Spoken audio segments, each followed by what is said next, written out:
She is a Buddhist monk who studied in the Theravada and Mahayana in Thich Nhat Hanh's Plum Village Vietnamese Zen tradition and was ordained by Venerable Dr. Panavati Karunas.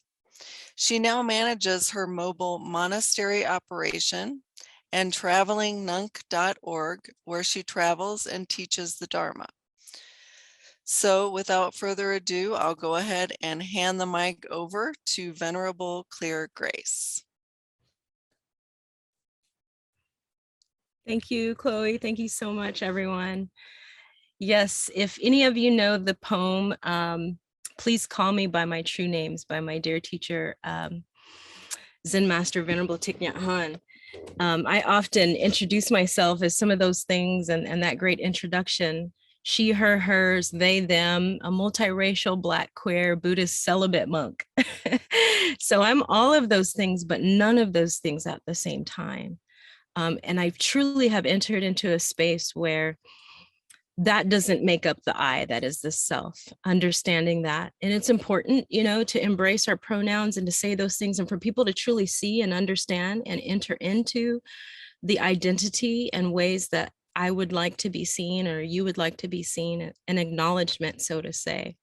But once we enter into them, we should be coming through the other side with some kind of healing and transcendence, right? As we're not attached or bound or held by the ways that we come to identify.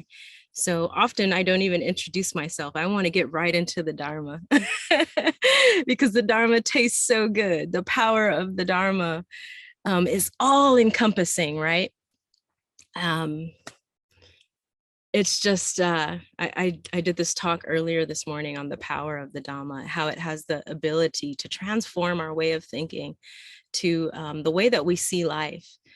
It's the ultimate teaching is for the cessation of suffering, right? And what greater thing to add on to our current beliefs or traditions or practices? Well, let's see. I was invited to this wonderful circle and community of Zen Peacemakers International by Myoshin. Thank you so much for bringing me to the community. I feel so embraced and so welcome and so at home here. I just recently returned off of the Bearing Witness retreat with the community, and what a gift that was to me. Tremendous. I can't express what a gift that was. I'm welling up in joy just thinking about it. And the name of this talk was Giving That Which Is Hard to Give. And I went with about 30 of us from ZPI into Alabama to bear witness to our country. And I'm talking about the United States, but it goes beyond our global roots and some of the history of our current day suffering. And we went together of all walks of life and beyond religious, political, racial, social. We went beyond these borders as a community, a Sangha, together to bear witness to something that was hard to see. And the Buddha tells us this Dharma is not for everyone. It's for those with little dust in their eye. And I want to share too that I think that we have many obstacles to reaching the path of the ultimate goal that the Buddha offered us. But one of them is our racial divide, our inability to see how race affects us and how this practice of liberation, even in our communities and in our sanghas, in this great practice of freedom and liberation, we also have a divide because of our structures and our societies and the way that things are structured. And we take Eastern religion and make it Western and make it ours. And we just have to really have an awareness of that and keep it inclusive. We want everybody to find liberation. We all deserve liberation. This Buddhist teaching is made for all. And so we ask ourselves, like in our community, we look around and we see mindful faces, but we see mindful spaces, but who are the missing faces? And then we say, well, why does our community just look one way? Why isn't it inclusive? And we really need to look at that. We need to bear witness, just like when we went down to Alabama to bear witness. We did something that was really hard to do. We gave a lot of ourselves. Much is required. The Buddha says, much is required of you. The very first teaching that he gave to the lay folks was on dana. And it doesn't mean donation. This is not that dana talk. This is not a donation talk. But what it meant was a renunciation. It was a practice to teach you how to let go of your attachments, to have compassion and understanding for others that also might have a need. So if you have something, can you give it to another who would need it much more? I made a trip as a layperson. I was an aspirant in the monastic community on the pilgrimage to the Buddha, bearing witness retreat, also in India. And I lived in the slums with many families. I was adopted because I wanted to touch suffering in a way that I understood it. And when I arrived in that beautiful country, I saw so many defiled things that this mind, through the perception and the six senses of the way that I was raised in this great country, was unfathomable for me. Drinking water, turning on the faucet and having water come out in your bathroom. Like, I'm so rich. I'm so rich. I have so much just by being able to turn on water and take a shower. Turning on a light switch and having electricity. Today, families in parts of the world, and listen closely, even in the US, don't have water in the bathroom on the faucet, don't have electricity, even in our backyards. And I came back from India, and I was already at this time an aspirant. So I had already quit my career, left the home, sold my car, sold the job, everything. I renounced everything, gave away my Thich Nhat Hanh calligraphy to my Sangha, valuable things. At that time I had a lot of material achievements that really were no longer of value to me. So I didn't have much. I had my 3 robes and a bowl, and I was practicing to becoming a nun. And I had let go of all those things. But when I came back from India, I still couldn't shake the richness, the riches that I had. I had so much just by even speaking English is a gift. Water, electricity, a bed, protection from mosquitoes and malaria. My 90-year-old grandmother isn't out in the fields carrying rice, tending to the rice paddies, and patty caking cow dung for electricity for the soup that we share with the village, And at the same time, I found such a beauty and a joy in that country for those that had very little, and a freedom. And I'll never forget it. And ever since that point, there was this wanting to understand the suffering of others, entering into the suffering of others without being carried away, without taking it on, but completely entering into it for understanding, for compassion. And I vowed to give the rest of this life in order to do that for others. And when I lived in the monastery for many years, it was a great foundation, learning how to fold my robe and following the schedule and pausing and listening to the bells and noble silence and watching the lotuses bloom in the pond, and really just a setting that was conducive to great conditions for transformation and healing. But I would often hear the cries in the Peta realm. If any of you are familiar with these hungry ghosts, or it's not quite a hungry ghost, but it's a Peta realm, and it's those that are suffering, and they're stuck in a realm of great suffering. And I would hear these cries, and I would just remember being still and peace and love, but like a mother holds a child, like that kiss on the forehead from the grandmother. It's okay, my dear. And like truly understanding that suffering, right? And I had this capacity that was a gift. At the time, I didn't know. What is this capacity to hold great suffering, to be in the midst and to understand great suffering, while being compassionate, having empathy, and understanding in a way that I could provide relief from suffering, right? So being truly present without a self, without my relation to that suffering, because we often bring our relation to a suffering when we hear a suffering.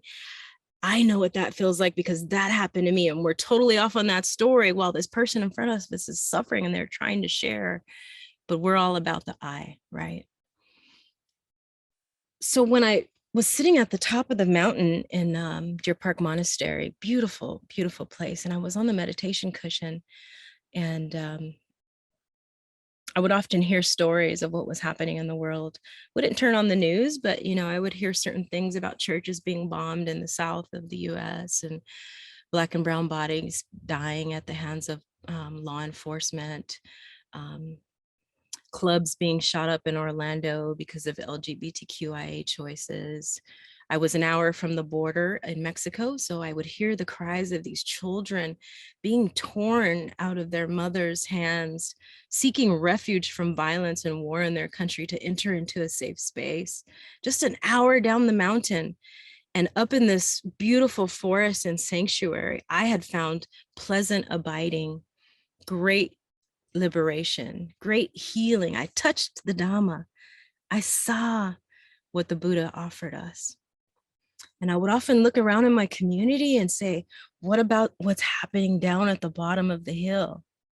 And they say, well, we took up a vow to be peace in oneself, peace in the world. We took up a vow to attain enlightenment and awakening. So for that suffering that's happening down there. So we stay here and we study and we practice and we meditate. And there was just something that was a little off for me. Even though I haven't attained the highest goal, I got something right now that those in my community, those in my family, those down at the bottom of the hill that don't have the money to come on retreat 5 or 6 days a week. And when I look around because they spent $600 to come up here and find some peace on the top of the mountain, that I'm so lucky to live in this, like I wake up to this. Coyotes and squirrels and bunnies, all had names, I mean, I can't tell what a paradise it is growing up in a space conducive to practice for realization. And I had to go down to the mountain. I just could not. There was nothing in this body that would allow me to remain true to myself, to the teachings and the way that I hear them, the way that I experience the Dhamma, the way that I heard great teachers share about what we are to do with this compassion and this way of living and this way of being in the world. Peace in oneself, peace in the world meant that I found a way to be in the world, in the suffering, but not of it, not a piece of it. So I ran down that mountain and I left those conducive practices all alone. I left my community to practice the Dharma the way that it was true to me, to hopefully share that taste of freedom with others. And these are the same tenets of Zen peacemakers, like bearing witness, taking action, and this not knowing, we call it deep looking in some of the traditions that I came from, and compassionate action or engaged Buddhism, right? So what did that look like? What have we been practicing for? We have been practicing for unprecedented times. So I went to another monastery in Hendersonville where I found a great teacher who gave me higher trainings and was perfect for further liberation and how I would be in this mobile monastery that I'm in now, how I came to be. And during the pandemic, when we all watched George Floyd take his last breath, and many of our communities, our practice centers, mindfulness centers, sanghas, I would say we were unsure how to respond. Even as a country, we were unsure. Some of us wrote our call to actions, and some of us might have went on the front line to protest, and some of us might have looked into our structures and said, well, hey, how are we doing things within our systems, and how can we be more inclusive? So we finally kind of woke up to that. But the truth is, when we are practicing the whole method of the Dharma, not just a piece of the Dharma, like mindfulness, which is number 7, the Buddha has a method, a methodology where we take the whole, because number 2 only rises from number 1, 3 arises from number 2. So it's a foundation. If we just take mindfulness, it's a great door for people to come and meet the Dhamma. But often it can be pleasant and we get stuck in pleasant abiding because it's such a great space to be mindful. And sometimes we can be mindful of our suffering. So it really cultivates more of the same suffering. If you'll see, we take the Dhamma and we make it LGBTQIA Dharma, BIPOC Dharma, white awareness Dharma, mental trauma Dharma, so then alcohol addiction recovery Dharma. And there's nothing wrong with that. But the Dhamma is all encompassing. So when we're practicing the whole method, we can transcend all of these sufferings. The Buddha allows us to transcend suffering in a way that we're free. But it requires a lot of hard work, and it requires more suffering to enter into the suffering, to get through the suffering. And often we come to this practice to get away from the suffering. So it's like our one time a week where we're here in this calm, meditating, away from the ways of the world. We don't want to look at the news, and it's just been a rough week. And this is where I find my peace. But that can also be very selfish and very I-centered. So we truly should be entering into this practice to give something that is hard to give. And when I came down the mountain, I had expected to be a homeless wanderer in America, where people don't really have an understanding of one who takes up the monastic life or what that means, right? So no alms bowl, no dana, no requisites of food, medicine, and shelter. When you visit our Eastern countries that are Buddhist, you see a monastic one on the path, and there's merit and karma and great tradition and religious beliefs passed down in the family that, one who has given up their life. So there's just a different understanding. But I was willing to give up what was hard to give to help others, to walk the Bodhisattva vow. When I hear all sentient beings, I really see all sentient beings, and it's not something far away in another world. I look around in our community and I see homelessness, and I see racial disparities, health disparities, food justice, economical injustices, war on violence, right? Mass incarceration. It can go on and on. And I keep it close because it's easy for us to look into the cosmos and the universe or think of the war in Ukraine. But we have war on homelessness right here, violence, where we're tearing up people's communities and their houses and throwing them out in disparagement. Also refugees. So when we can understand the deep seeds of war, when we do have a war as such in Ukraine, we have a deeper understanding that war has always been here inside of me, always. And we take care of that war first, so that when we're sitting at home on the pandemic watching TV and this great thing appears in front of us and we're like, whoa, and we start to wake up on the cushion in our deep meditation, that stuff will appear, and it should have appeared. And if it doesn't take you like a catapult and knock you off of that meditation cushion into the world to create good action for peace in oneself, peace in the world, then we have to ask ourselves, what are we doing with what are we waking up to when we wake up? What is it that we're waking up to? And what is required of us? What will that look like? Right? So that's a lot of work. That's sometimes for you to be the only one, to be super radical. Like, who's out there living in a van, traveling in these communities, with homeless people and trailer parks and drug infested, and like, that's not where a nun's supposed to be. You're supposed to be up under a Bodhi tree, or sitting under, a statue of a Buddha at the top of a mountain. Well, whose boundaries are these, and whose constructs are these? And how is that really supporting others? And I wanted my heart to expand too, right? Because there are places in the heart that need to expand, the vastness of our heart. And that's where I wanted to stretch. That's where I wanted to lean into. What have I been practicing for? How good is this practice if I go down to the bottom of that hill? I still won't go to the family dinner table because I know it's not that good for me yet, but it can be. But I can come down to the bottom of the hill. And even if I'm not even talking about the Buddha, I mean, I don't have to because I look like this, right? But if I can just take one peaceful step, if I can just look into the eyes of one person and smile without a self, without my views, without a judgment.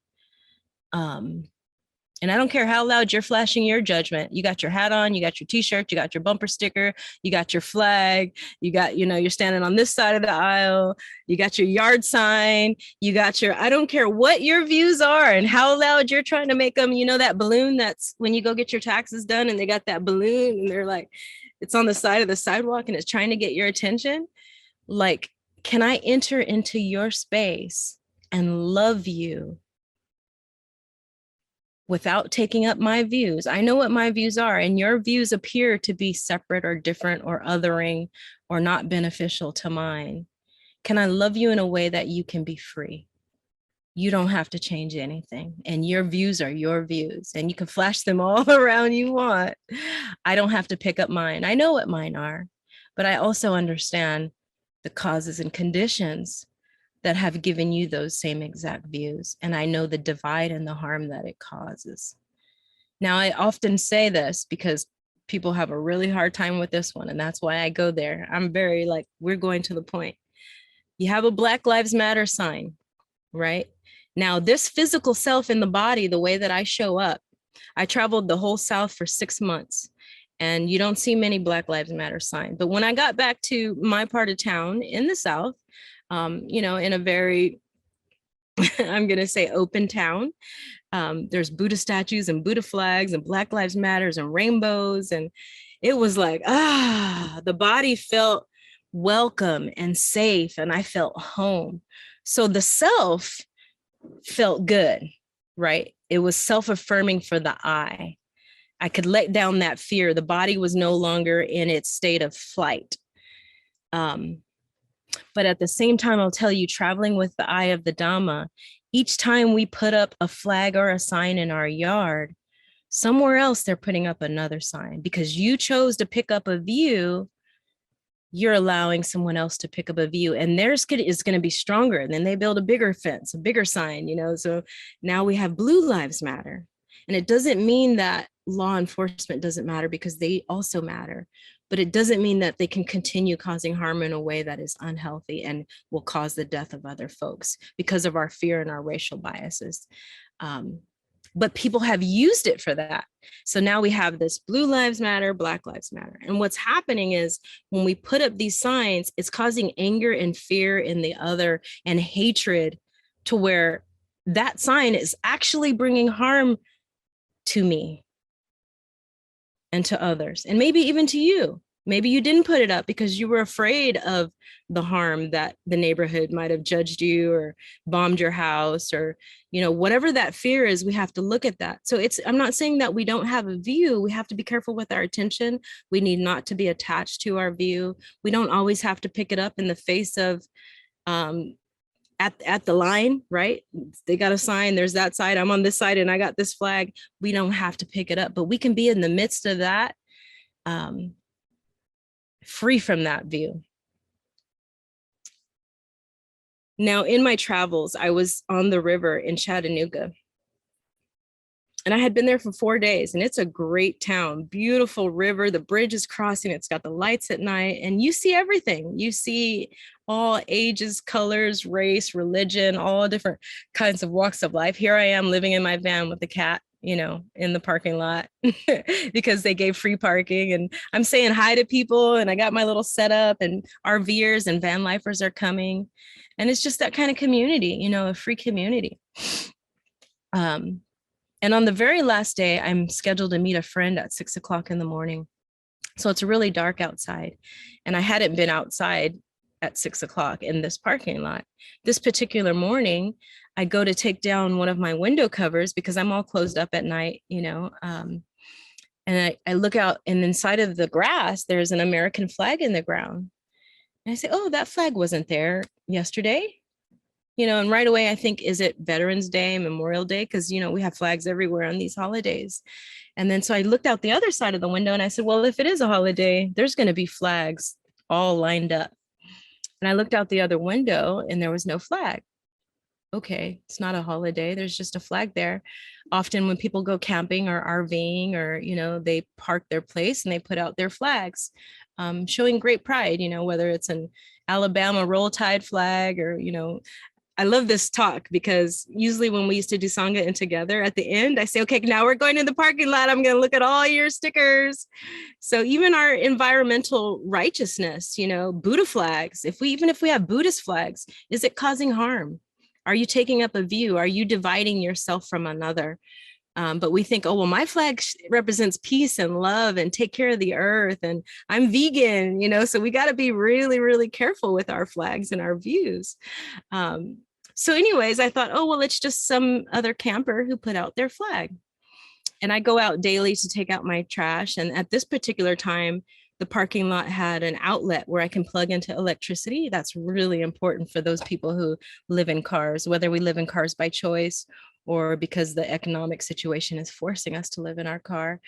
Anytime there's a plug, we plug up. So I'm like free life off the city, I'm like, hey, this parking lot is offered to you. You pay $6 for the whole weekend and you get electricity.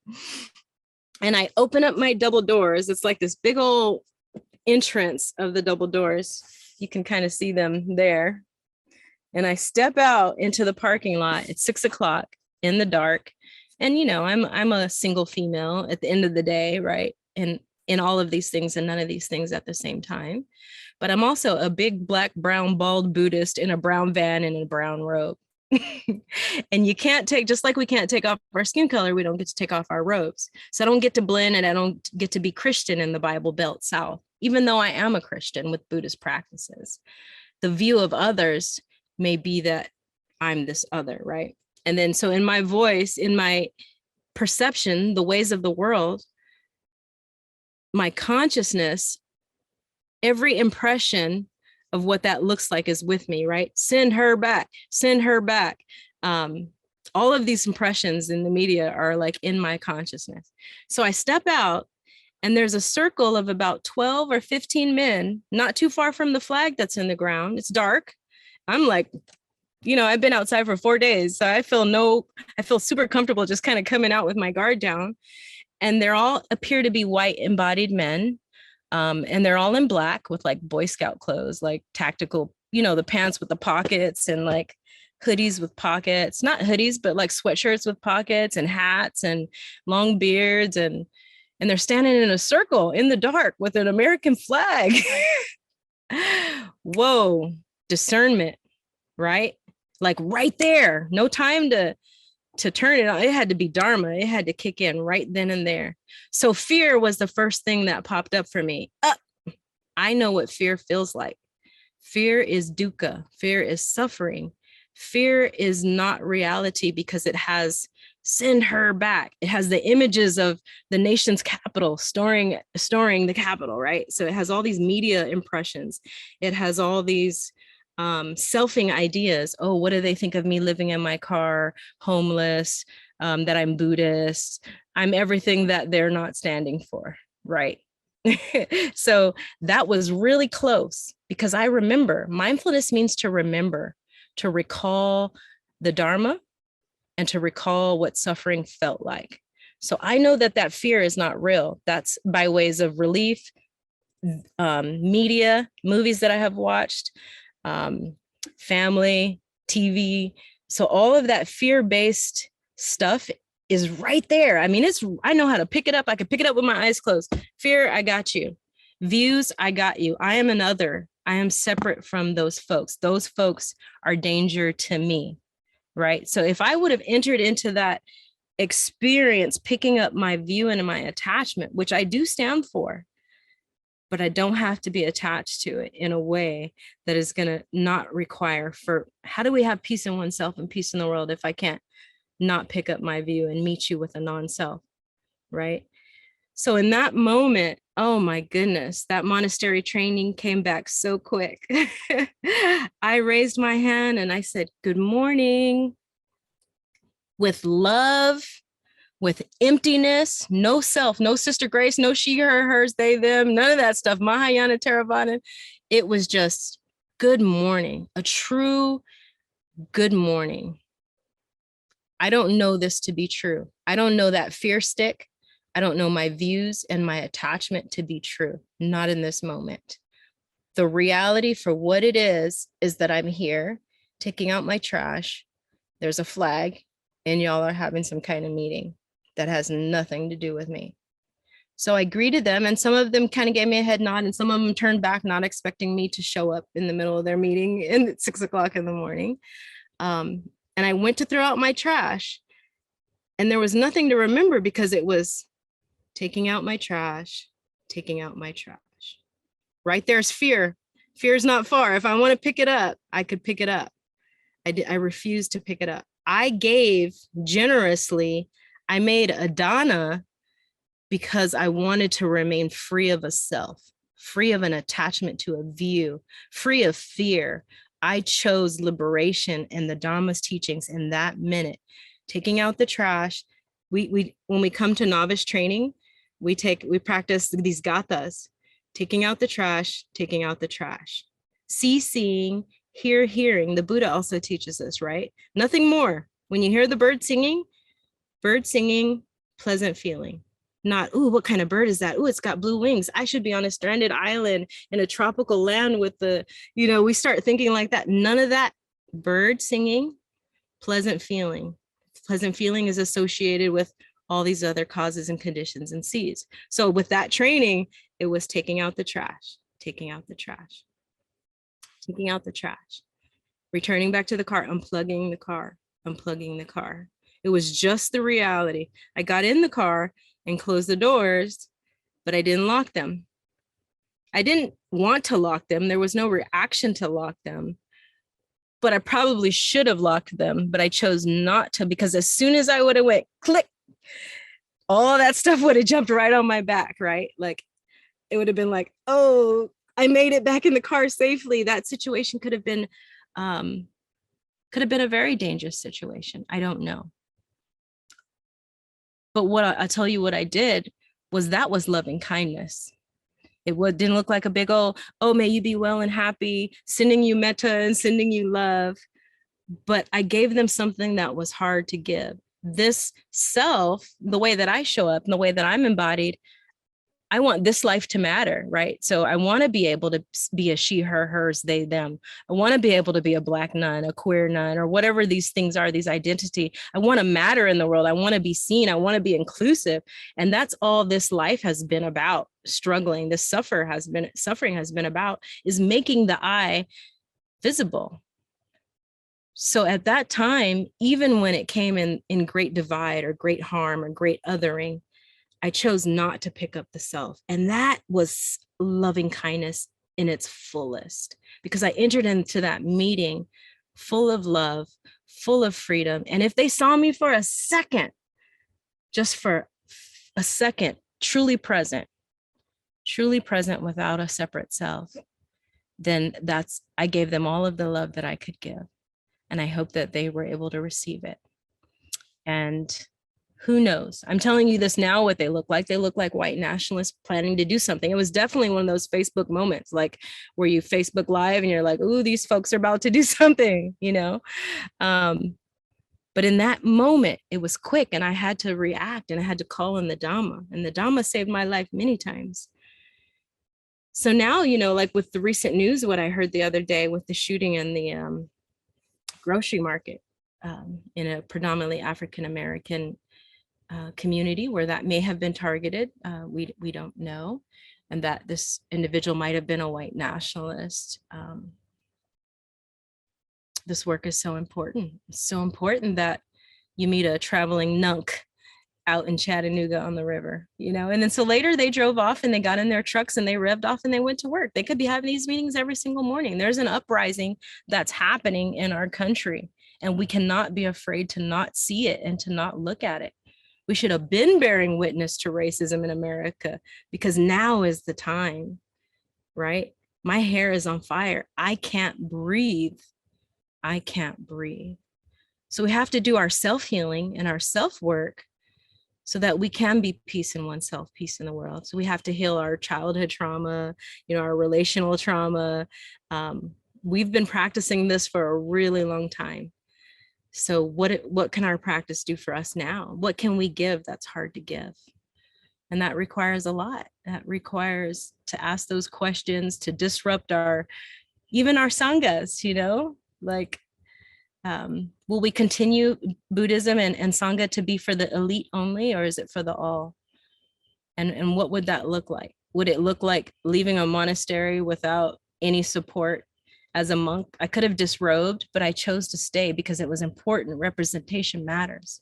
So I will stay in my robes and be a disciple of the Buddha, a daughter of the Buddha, in a way that's true to me. And I created this great aspiration, the Mobile Monastery, so that I could go down into the midst of the suffering. And Thai would always tell us, Thich Nhat Hanh, my teacher, would always say, when you're a novice, you weren't allowed to speak much, but your Dharma talk was your walk, how you moved through the world. So I want to enter into the midst of the suffering and be able to be peace in the midst of that suffering, so that others can see and say that there is liberation, there is freedom. What is that power of that Dhamma? I want some of that. And sometimes they inquire and we start talking about, suttas and the Buddha. And sometimes they start dropping Dharma talks on me. Great wisdom, great sages for those who have a high rate of survival on the streets and are close to nature.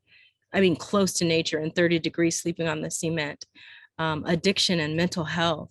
I'm faced often with a lot of these things. And I thank the many, I thank you, I thank everyone for the blessings that allow me to continue to work in this way. One day on the river, I met this young 17-year-old who was in college at Tulane, who was considering suicide and contemplating suicide. He was out with his fraternity, drunk the next day on a Sunday morning. And he saw me in the cat and he said, "Are you a monk?" And I said, "Yeah." He said, "Can I talk to you?" And he had for years hadn't been able to talk about these feelings of homosexuality. And now he's a frat guy in Tulane, away from his parents, 17-year-old, confused, drinking. I did it too after finals. We go out and we drink. And we talked and he poured out his heart. And I only because I was not at the top of that mountain meditating. I talked to another young kid who was high on coke the next day. And he was a rapper. So he would be like, "Give me a word." And I was like, "Meditation," and he'd start rapping with meditation. And then he'd go back to the streets because his only way of survival was, and she did me this. And while I was up in the club throwing my dice and I'm just like really trying to stay in the self and not judge. And, but what is a monk doing in places like this? Well, if I can't be in those places, then who will be? And he would come back and he would see me, my presence, and he would say, "I'm sorry, sister," just for that little moment. And then he would go back into the streets, and start sharing about all these things that technically, like, I should not be hearing, but where's the box in the border, and where's the compassion of all beings? And if he doesn't come back and say, "I'm sorry, sister," that one moment when he is in a dark despair, in a really tough situation, if he can just remember, "I'm sorry, sister," where you come back into the body, right? Where the mind comes back into the body. That's all I can offer as a monk. I'm not out here offering great services to the community other than presence, true self, and attachment to not having myself involved, right? So non-attachment to self. This is what I have to give. This is what I have to offer. Sometimes I have like great toilet paper stashes and people love that. It's like gold, living on the streets. I met another lady who she didn't have any teeth because of her meth addiction, and she had 5 children who she hadn't talked to, and she was a prostitute. So she was turning tricks and she was running from her pimp. So she had this great fear for her life. She had only been away from him for 3 days, and she was HIV positive. And here she is doing this type of work. And this particular day, I was at the beach taking a rest, let me go to nature and recuperate. And she happens to be coming up, her and another homeless lady. And I really practice being present and loving everyone, like truly, like laying down anything and just being with them. And they talked and they wanted to come and see my van, because they're living on the streets. And I, without fear, and they looked like they had been drinking or under some kind of intoxication. So my practice is to not like bring that into the picture, not to judge, not to love and express and expand my heart. So truly I am gaining just by being out here the greatest offering. I'm being given the greatest offering by being able to practice Dhamma in this way because the community has supported this. And I cry thinking about it, of joy, being in these places. If I wasn't on this beach that day, and her name was Kara, and that day she had never been on the beach. So she had never walked in the sand. And we took off our shoes and we walked in the sand. And we took a selfie, you know, and she doesn't have any teeth. And we went down and we got a slice of pizza on the pier for like $1 or something. And she said, sister, I don't have a lot to be happy about. I don't have a lot of joy. And she said, you know, 3 times a week, she's raped and strangled and thrown out on the side of a ditch or beaten, and people abuse her and then they don't pay. And then her pimp will beat her again because, so she, even in our moment together, she had this life-threatening embodiment in every cell of her body, even though we were just walking in the sand. So we talked about her being sober for 6 hours and her being out of, not in any extreme danger. The fear was still there. So she was walking in a very traumatic, the body remembers the score, right? Not being in extreme danger for 6 hours. And we just rested in that and we just practiced. And I said, there's a lot of conditions in the here and now. And of course, she ended up going back into the ways of the world. And but for that moment, she experienced what it's like not to be in fear for her life. She experienced being sober. And because I was able to remain present and love her in a way that she could be free, love her in a way that she can be free, not trying to change her, not trying to get her, you know, if she didn't want help or she wasn't asking help, but just to love her and meet her exactly where she was. You know, and she said, you're a nun, and, you know, oh yeah, you know, and like, so we start talking a little bit about that. So she knows there is a light, there is hope. And I helped her remember safety. There's safety. And those things I think are so powerful and so, you can't even put words to it. And that's what the gift of the Dhamma and the teachings have freed me. I don't need to proselytize and share those, but what gift can I share with others that is hard to give? And it wears me out. It tears me down. Sometimes it tears me down. I go into rebel trailer parks communities where there's big crosses in the Bible Belt that says, Lord is the Lord of this county. And they're everywhere, you know, and they're all over our country. But in the South, everything is on a higher level, but they're everywhere in every state. Lord is our Lord. And there's flags, you know, rebel flags and all kinds of other flags that, you know, can be harmful to the self. And I said, if I can walk down dark-ridden alleys with prostitutes and drugs, and that feels okay to me, I feel safe with that. Can I do the same walking down these trailer park communities and share the same kind of love in the way that I'm embodied? If I can't do that too, then these teachings truly aren't taking me where I want to go. And I've done that, and I've sat at tables and I've had great conversations. I've been very well welcomed. I have not been in any potential harm or danger or threatened, or I get the double take, you know, what is this get up you got? Or, oh, so there's only one God, you know, and I get that sometimes. But love, I'll tell you, true love that doesn't require anything of another and doesn't bring in the self, truly unconditional love, has a bigger power than anything. So even after all the, you know, getting beyond the hats and the flashy stuff and all the views and the what's your get up and, you know, are you Muslim? You're not from around here. Where are you from? You know, I'm always from somewhere else. Once we get through that, there was a great joy and a great love. We were actually in Alabama with ZPI, and we went to one of the parks, to the Kelly Ingram Park, and we were doing a walking meditation, you know, but the goal was to just be silent, not to be like, you know, oh, those Buddhists are doing a walking meditation.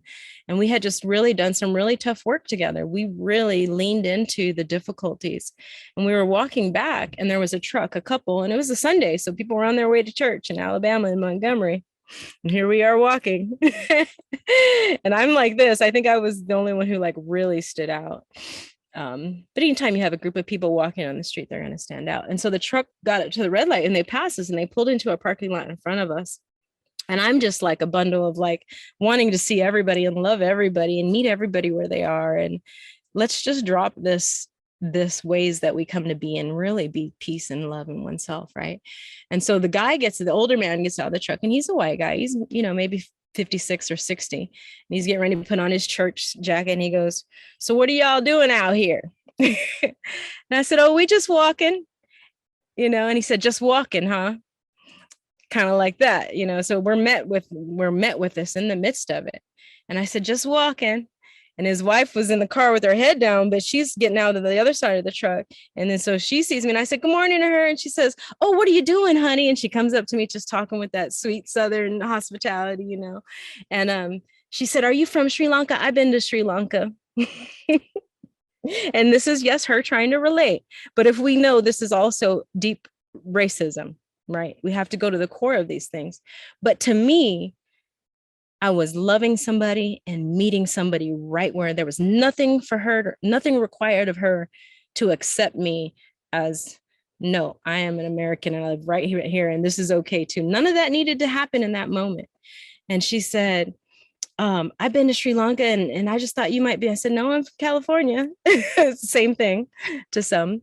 And she said, "Well, I'm happy to be in this world with you." And I said, "I'm happy to be in this world too." And she went to touch my hand like this because she was truly loving me. She was with all of herself that she could meet me where she was. That's where she was at, and I'm like, on my side, I see all of these things that are still keeping us separate. But if I can lay that view down and not pick up that stick and say, "I love you too, and I see you, and I'm happy to be in this world with you right where you are, even though you think I'm from Sri Lanka," right? And she went to grab my hand like this, and I opened my arms to embrace her, and we hugged, and it was such a special moment, And who knows, in the next time, somebody who may never seen a Buddhist, a Black Buddhist, or somebody that goes against our views or our religion, that we can have love for each other. And if I can do that work, which is a lot, and it's hard to give, then that's what I take up a vow to do for all sentient beings. And so sometimes we have to put ourselves in the midst of suffering beings and not get out of our circles and our comfort zones and those things. If they don't include the all, then we either need to shatter things up. The Dharma is like, somebody told me an analogy one time that the Dharma is like, the true Dharma is like a woman's purse. And I'm not a purse kind of girl. I'm not that kind of woman, but it's like a woman's purse. If you take it and you turn it upside down and you shake it out and open the zipper and all of its pockets and just everything starts falling out, that shaking out is what the Dharma should be doing to us. It should be getting in every crevice and every little lint pockets in the corner and this paper clip that I didn't know was there. And what is that crumb from that taco that I ate on the way home that fell into my purse? Like everything it should rip your world apart. Everything that you know to be true will no longer be true. So when we get in our communities, we got to make sure we're just not pleasantly abiding and getting stuck in comfort and self-healing and peace and calm and oneness, oneness, we're all the same. Because with the eye of the Dhamma, we have to break all these constructs and we have to do things a little bit differently. And the time is now. The time is required of us now. And that's what I say, giving that which is hard to give. What can we give in a way that I value so much, that I need, but I know that another needs it. And I would find great joy in knowing that another who needs it, because I know what it's like to be cold. I suffered this winter in the van. I'm going to suffer in the summer. And I drive by people sitting on the sidewalk in 32. And when I say people, I'm talking like 62-year-old women, 70-year-old men who live on the streets, arthritis and all these other dukkha that the body has. Can you sleep on a sidewalk in the cold and 32-degree weather with no medication, no ibuprofen for you, no doctors for you when you're living on the streets? And this lady, and I'm pulling up to the red light and I'm shivering, like I gotta find heat. So the mind is like craving, and I need to plug in. Oh my gosh, what am I gonna do? I need another blanket. I need to get this. I need to get to a warm spot. All this dukkha in the mind. And I look over to the bus stop, and there's a 62-year-old lady, homeless, sitting on the bus stop. She's got her beanie on and her jacket. And I can look at her breath. I can see the heat coming out because it's so cold. And she's pulling out her backpack, and she's getting ready to have breakfast. And she's laying it down like a monk lays out their meal, you know, really just having her breakfast meal. And she looks up at me at this one moment and she smiles. And I just about cried. Here I am, like, you know, I'm supposed to be sitting at the foot of a tree and going to the root of and like really practicing through these things. And I'm suffering in a van with clothes, and I have many more conditions than she has. And she taught me the biggest Dharma lesson in that moment, because there are more than enough conditions to be happy. And there's always someone who would require, who could use it more than you can. One more story real quick on this journey. It was a cold winter day, and I'm looking for a place to plug up so I can turn in the heater so that I could have some warmth, right? And finally I find this abandoned building that's got lights on, and there's other people there. And I'm like, yes, I found a spot. After like 2 hours, I'm wasting gas, I'm cold, I'm crying. I'm like, I just want to rest somewhere and get warm. My hands are freezing. And I pull up to this spot, and there's an outlet, and there's water, and there's a parking lot. And underneath the bush, I could see a homeless man sitting there. And it's cold and it's rainy. He's got this little windbreaker, and he's like this. And I got wool blankets. I got everything in here, you know, socks. I got everything, more than he has. And I'm just tired. Finally find this gold mine of a spot that I can plug in and rest at. And I look over and I see him there. And I knew that if I plugged in, it would bring attention to this space, and they might get kicked out of their spot. And I was so happy that he had such a great spot, that he had water, he had a place to charge his phone, a little spot out of the rain. There was like this little over thing where he could hide under the rain. And in all of my struggles for that day, and all of my suffering, and my finally arriving at like I found it, I was so happy to know that he had it over me. And I'm okay to be cold. I'm way warmer than he is. And that's the joy, that's the giving that we want to learn how to give. And I'll tell you why the Buddha taught that lesson is because at the end of our life, right, this constant thorough understanding of impermanence, when the mind energy breaks up from the body, our mind should be light, and it should lift so that we can move on to other realms and not have attachments, and rebirth linking consciousness seeds to this world. So the practice of giving and letting go is preparing us for the time of death. So we're not attached to those things, and we're not having our claws still here in this world. But the practice of generosity is a mind state that lifts the heart and lifts the mind. And at the time of the breaking up of the body, the Buddha says that if our mind is light, that we will lift, the energy will lift and be free from the clinging and the attachment to the ways of the world. So that's what dana and generosity is about, giving that which is hard to give and that which is hard to do. And so I live in a van so that I can be amongst the people in a way, all the people, whatever is in front of me. And there are struggles. I've gotten better at it. It was a learning curve. And it's all for compassion of others, all out of the heart and the compassion of others. I choose to be in this way. And I also couldn't do it without support of the community and the teachings of the Dhamma and those great wisdom leaders who have preserved this great teaching. So that's a few of the stories and a few of the journey. I hope that you found some joy and inspiration in those sharings, and you could hear my passion of the Dhamma and this liberation. And I encourage you to do your own healing and transforming and find your liberation and share it right away. Thank you. Thank you so much, Venerable. It looks like we have some time for questions if you're available. I'm available. I can go on. Awesome. So yeah, if anyone would like to ask Venerable Clear Grace a question, please go ahead, or comment.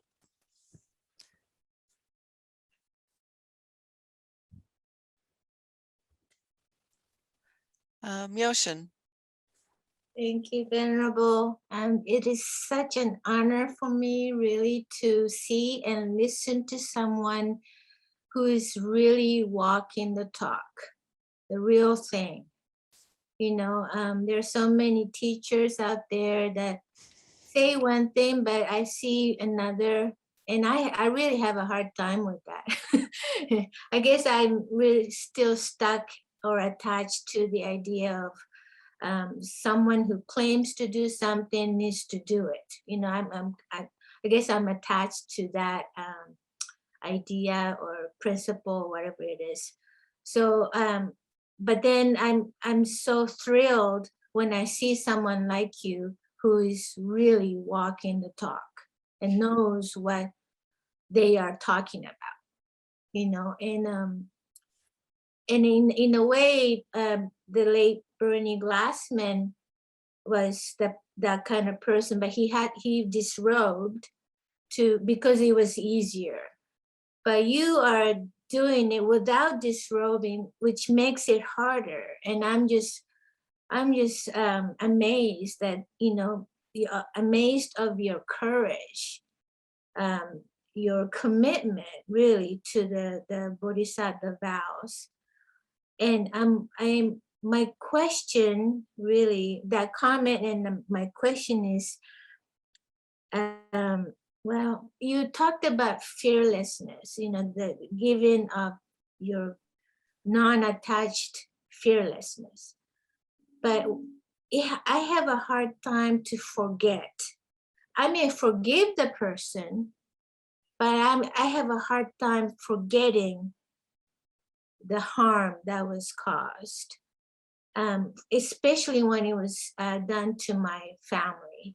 Like my son is half, you know, half Japanese, half white, but he looks very much like almost like Native American. So, and almost like Mexican, really. So he was abused by police one time, and I just cannot forget that, you know. And so in my meditation practice, that fear arises out of nowhere, and that anger against that injustice, and it subsides if I let go, but it comes back to bite me every time. And sometimes I wonder, how long does it take for me to completely let go of that? You know, I practice every day. And after I met you the first time, I tried to say hi to my white neighbors, you know, even though they might just not, like, they try to avoid me or whatever. But I tried to do that's easy, you know. It was hard for me at first, but now it's getting easier. But as far as the harm that was done to my family, my beloved son, it's just hard to let go. And you talked about, you know, when you die, you know, not that non-attachment ushers us to the next realm. I want to be completely free of attachments like that, you know. And I'm afraid that, you know, I still have that holding on to it when I die. Wow.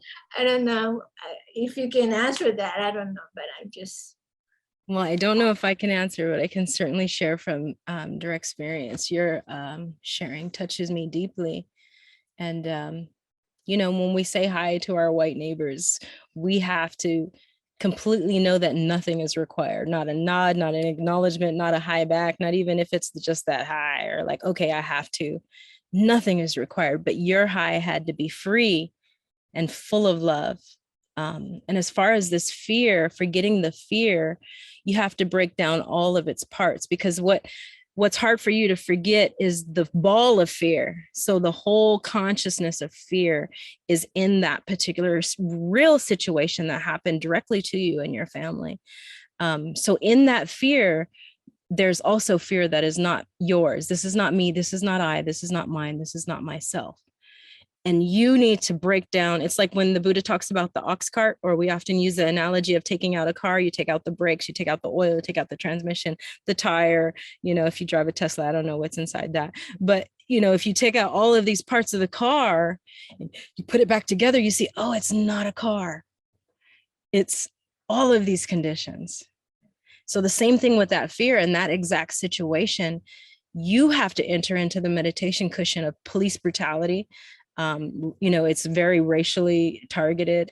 The slave patrollers, the police, the original law enforcement were slave patrollers.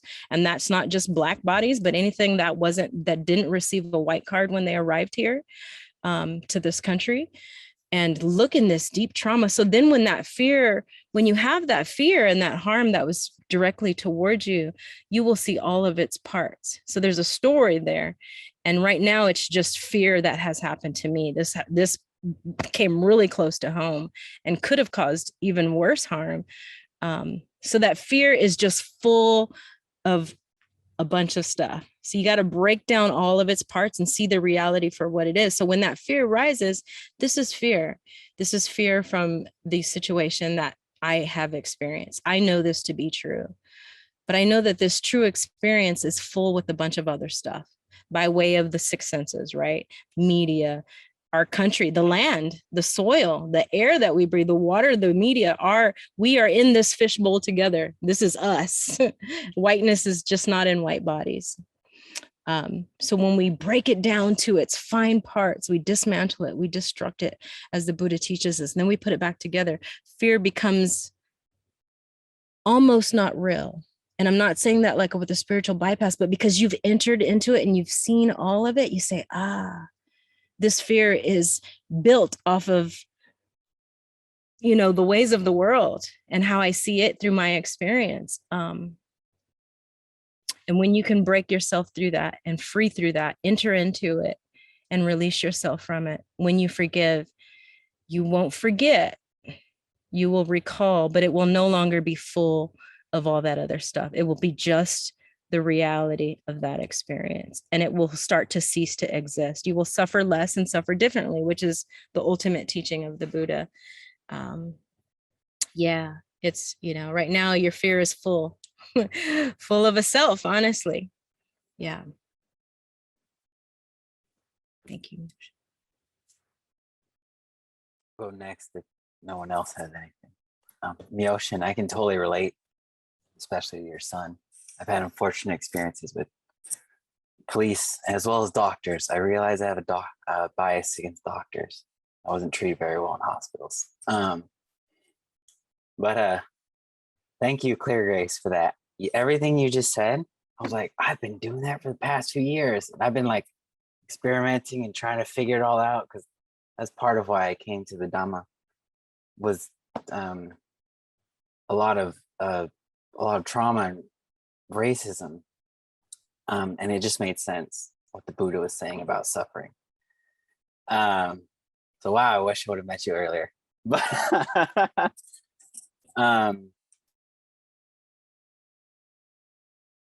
a question that I have for you is you spoke earlier about the woman who came up to you about the deep racism in Sri Lanka. I have a friend right now who he's a white Buddhist. He's doing one of those mindfulness teacher certification programs like Tara Brock and Jack Cornfield at Spirit Rock. And when I first met him, when he started the training, he was all about non-self. And I love how this is the first thing you talked about when we started the meeting, where he's like, oh no, I don't see color. I think you know where I'm going with this, or pronouns or all this stuff. But you just gave me a new phrase that I'll relate to him. I am all of these things and none of these things, which I've heard before, but it has a new meaning now. But slowly, after we meet once a week, just to talk about the Dharma, and he's really come around. He's like, oh man, he's like, I realized I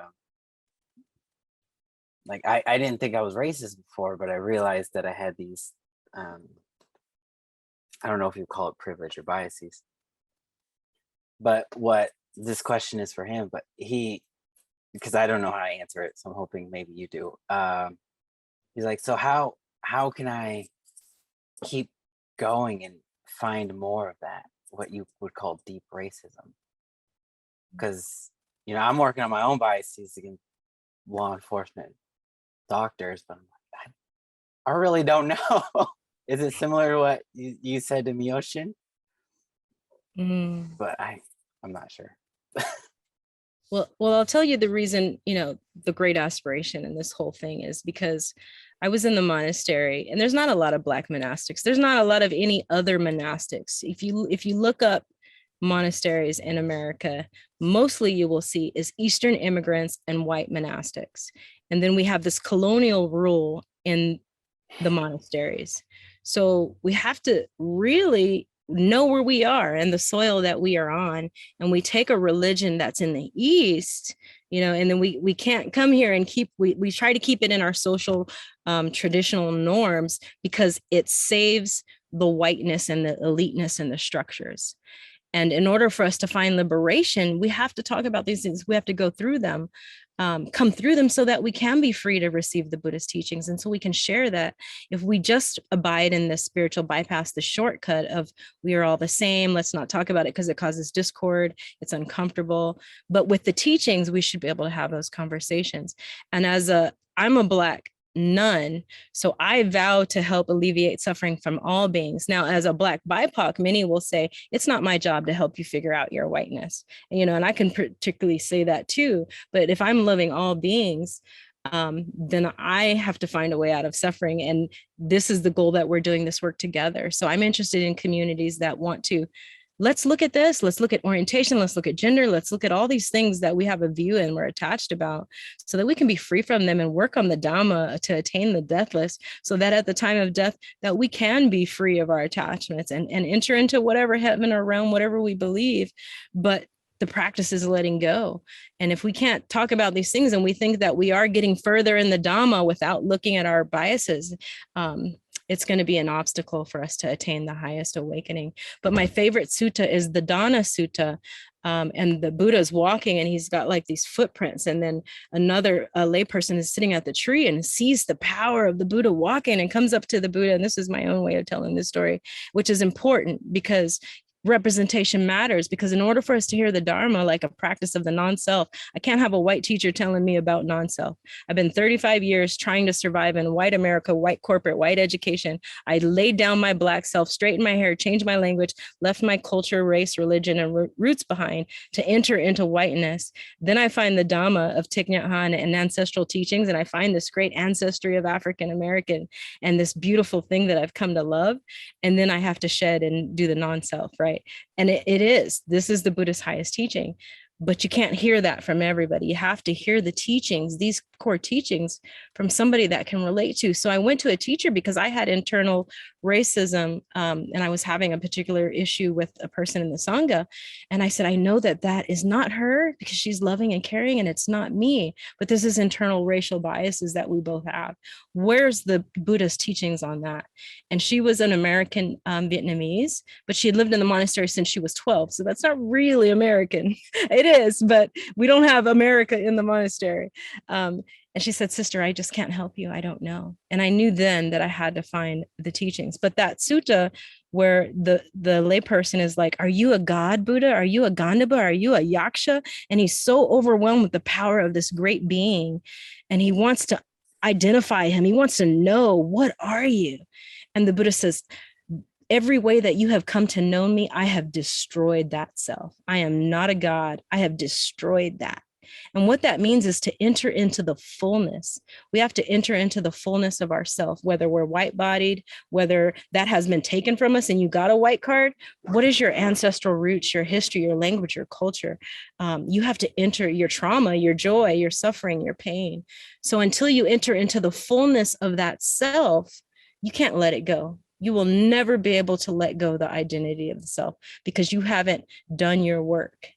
And, even if you were handed a white card, or, a race card, and we have Australian roots, we have Irish roots, we have all of these roots that have been taken from us as well. Until we've done our history and our roots and entered into that and loved it and fully felt it, suffering and joys, and then we let it go. That's the only time you can let it go. Otherwise, we're just suppressing it. But that sutta of the Dana Sutta, it's a really short sutta. It's very powerful. And that's when I say, I had to really look into my queer identity and what that meant, especially as one who no longer practices romantic relationships and a celibate monk. This Black self that I have come to be. It's important for others to see that and not to forget it, but it's not important for me. Call me, people struggle. What should I call you? Clear Grace, Sister Clear Grace. If you think I need to be a sister, then maybe you just call me Clear Grace. If you think I'm a venerable, just call me SEG. So it's like wherever you feel uncomfortable, that's where you need to lean in at.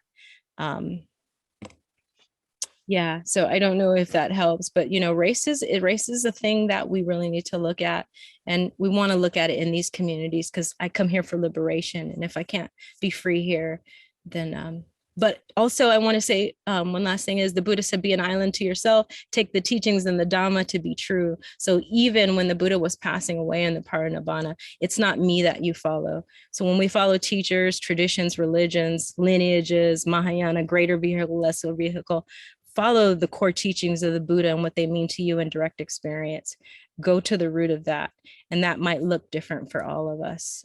So sometimes we step out of the norm, or at least I did. Thank you. Thank you. I see the chats coming up. Yeah, I put some links. The first one is there's translation of Dana Sutta by Thanissaro Bhikkhu, and the other two are Venerable Clear Grace websites. Venerable is you are supported by the generosity of your member. Do you have members, Venerable? Members. Or like cohort students, or Oh, I do consultations. I have a few students who are wanting to do tough work, and that what is hard to give because we go right to work. wow. So if you're interested, please visit these sites here. I'm in the Netherlands, and it's really interesting to hear you talk about the US and what's happening over there. And yeah, I do feel grateful for having been part of it today. So thank you very much. Thank you, Renee, from so far away. Love to you. Thank you for being here. And I'm always available for questions and email, conversation, text. I am here. I would love to have community to do this work too. I only had to leave communities because we weren't willing to bear witness to America's racial trauma and all things, not just race. The Dhamma gives us the power to look at all things: trauma, anxiety, depression, suicide, mental health, addiction, orientation. The Dhamma is all encompassing. So I'm here, and I benefit greatly also from doing this work. You're not alone. Even just conversation, I am here. Please reach out to me. Everything should be available on the website, how to get a hold of me.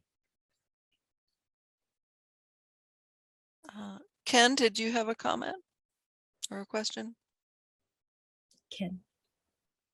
No, I'm just so filled with awe, and I want to understand more. And so that's all I have. Thank you so much. Thank you, Ken. I really, really enjoyed this talk. Wow. Well, thank you. I have to say that first. Yeah, I've been super engaged over here. I took 2 pages of notes and I was nodding my head the whole time. I was like, oh my God. I don't have a question on the top of my head, but I just wanted to at least first express that gratitude, and I want to hear at least 14 more minutes of any words coming out of your mouth. I mean, I'm like, yeah, everything has resonated. It really feels like the 10th ox herding picture, going back to market and maybe even having some wine, but like getting into the the people. And I've been missing that, and trying to pull more of that into my life and align my life in those directions. And like, anything to help. Tips on what to look for on Craigslist for travel vehicles to live in, or right now I'm thinking handicap accessibility is actually undervalued, and maybe like one of those cool lift ramps is like, that'll be the vehicle. But that's not a question, but thank you. Thank you, dear Colin. Thank you very much. Listening to you, I feel very much at home. Mm. It just is very inspiring to me in my own life practice, because I always wanted to live spirituality in real life, not just in exclusive protected places. I was a child of a Jewish mother and a Nazi father. And so I was in the middle of the whole polarities. And now I'm working as a psychotherapist with spiritual orientation, and I'm very much looking for love in the middle of this pain of splitting. So I feel supported by your way of doing your work.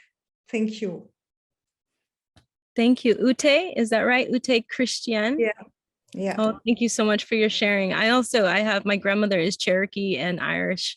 My father's Black, my mother's Mexican. And so there's the Civil War, right? Like, but I think you said something about standing in the middle. You have to you're in the middle, but you are all of those things. There's no left, there's no right. You are the South and you are the North. I did a walking meditation in a cemetery, and I came up against, just a few months ago in the South, a Robert E. Lee statue, and I didn't know it was there. So I'm walking freely, talking to the ancestors, healing, and right away it represents fear and take it down, and harm that's being caused in our country, divide. And I went and I sat at the foot of that tree to find peace, and with it being just where it is, not needing it to stay. So those ancestors that have great pride in the old antebellum self and want to keep it that way, I entered into that joy and suffering with them, which is hard to do. And I entered into my ancestors who are finding a great harm and struggle in the way that what this represents. And just like a pain in our leg, when we are taught to sit with it, that this too is falling away. The statue is just a statue. It doesn't represent all of this harm. When we take down the statue, the harm is still going to be there. And I sat at the foot of that tree. So this is what I also shared with Adele and Mioshin. Enter into the suffering of all of its sides. You have to enter into both of the parents and their conditions and the history, the ancestral history, and the land, the blood, land, spiritual ancestors, all of that we have to embrace and enter into the suffering. Have great support team and capacity when you enter into that. But it's a meditation, you go in and you understand a Putin, you have to go in, and that's hard to say, right? We don't want to do that. We have pictures of Trump on our altar. We see the great fear and the trauma and being the front of that face for the country. I am speaking about the US. I do apologize to those that are in other places in our great globe, but I'm happy, and I know that you are there, and that we're all impacted by the same things that are happening here. I am because you are, and you are because I am. So it brings me great freedom and joy to know that you are where you are, doing this work. So thank you for sharing, Christian. I hope that does help, but enter into both of those spaces. So when you are in the middle, you're not truly separate from them, and you don't have to pick a side. You are just of that. You are a condition of all of its parts. And when you enter into the fullness of that, you'll be healed and free, and you can bring so many along the way. Yeah. Thank you. Well, thank you again so much, Venerable. It was a pleasure to have you, and it seems like everybody really got so much out of it, and so many things were brought up that I think people want to continue having discussions and conversations and learning more. So we're going to send out a survey, and we'll put Venerable's information in that email as well, so you can stay connected. So I guess we'll go ahead and close. Myoshin, did you have anything else you wanted to say before we end? Thank you so much, Venerable, again. And I hope you all stay connected with Venerable and support. It'll be wonderful. Support and all of your giving practice. Yes.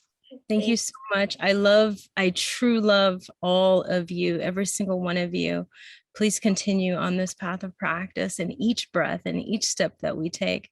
And may the merit of this practice benefit all capital ALL beings, especially those within our reach. And may those find the clarity, may all beings find clarity in their minds and experience the vastness in their hearts. Thank you.